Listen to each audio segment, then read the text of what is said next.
लेकिन एक नया शगुफा मोदी सरकार ने फेंका है। एक फाइनेंस मिनिस्ट्री की एक रिपोर्ट आई है जो कि ये कहती है कि भारत की अर्थव्यवस्था को 2030 तक 7 ट्रिलियन की इकोनॉमी बना दिया जाएगा और 5 ट्रिलियन की इकोनॉमी वो अगले 3 साल में बन जाएगी।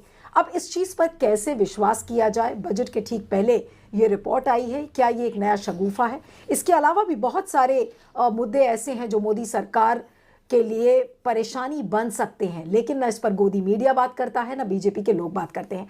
आज हमारे साथ डॉक्टर सुब्रमण्यम स्वामी हैं, जो कि पॉलिटिशियन भी हैं, स्टैटिस्टिशियन हैं, इकोनॉमिस्ट हैं और मोदी सरकार के सबसे बड़े आलोचक बीजेपी के अंदर रहकर हैं। डॉक्टर स्वामी, आपका बहुत बहुत स्वागत है अजीत अंजुम के प्लेटफॉर्म पर। It's wonderful to have you on the programme. Budget के ठीक पहले एक रिपोर्ट ये कहती है कि भारत की अर्थव्यवस्था 2030 तक 7 ट्रिलियन की इकोनॉमी बन जाएगी। ये क्या है? क्या वाकई में ऐसा कुछ आपको दिख रहा है? मैंने तो बहुत देख लिया है।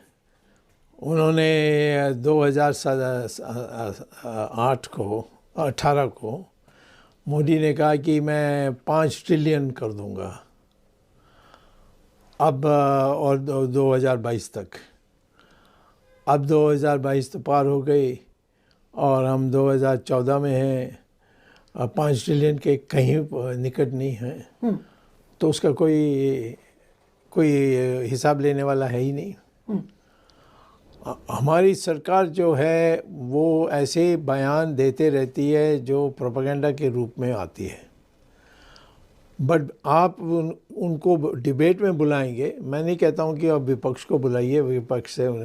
मैं बीजेपी में हूँ, तो बीजेपी में मेरे अपोज में कोई प्लानिंग कमीशन या वो जो भी वो कमीशन बनी है, या फाइनेंस मिनिस्ट्री की जो इकोनॉमिक एडवाइज़र्स हैं, उनसे मेरा डिबेट करा दें और मैं बता दूंगा कि ये सब धोखा है पब्लिक में और इससे हमारी पार्टी की नुकसान होती है।